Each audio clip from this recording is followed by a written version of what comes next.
It's looking like 2020 will be the year of the World of Darkness. This universe was the setting for Vampire the Masquerade, a tabletop RPG published by White Wolf back in 1991.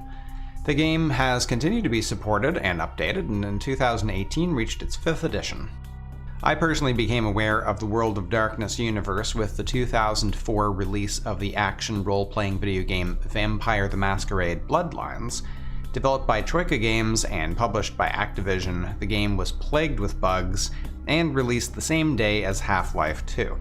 As a result, it was not commercially successful, but it did become a cult favorite and is today widely considered one of the best video game RPGs ever made. Fast forward 15 years and the World of Darkness is getting a lot of love. On March 21st, we got the announcement that Hardsuit Labs is working on the sequel, Vampire the Masquerade Bloodlines 2, which will be published by Paradox Interactive and is set for a release in March 2020. Hopefully this time the game gets enough time in the oven, and here's crossing our fingers that they aren't tempted to follow the lead of AAA devs that dumb down the experience to, air quote, appeal to a bigger audience.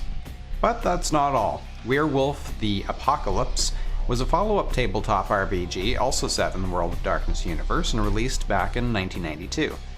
In 2017, we got word that Cyanide, the developers of Call of Cthulhu and Styx Shards of Darkness, were working on Werewolf the Apocalypse Earthblood.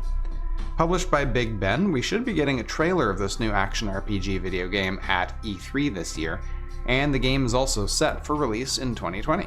And finally, yesterday, Big Bad Wolf, developers of the episodic narrative adventure The Council, are working on a narrative-driven video game RPG adaptation of the rules of the original Vampire the Masquerade tabletop game.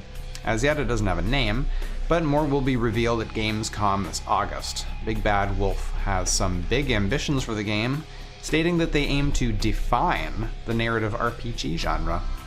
We don't have too long to wait to see how all of these endeavors pan out, and no matter what, it does look like 2020 is going to be a big year for the World of Darkness.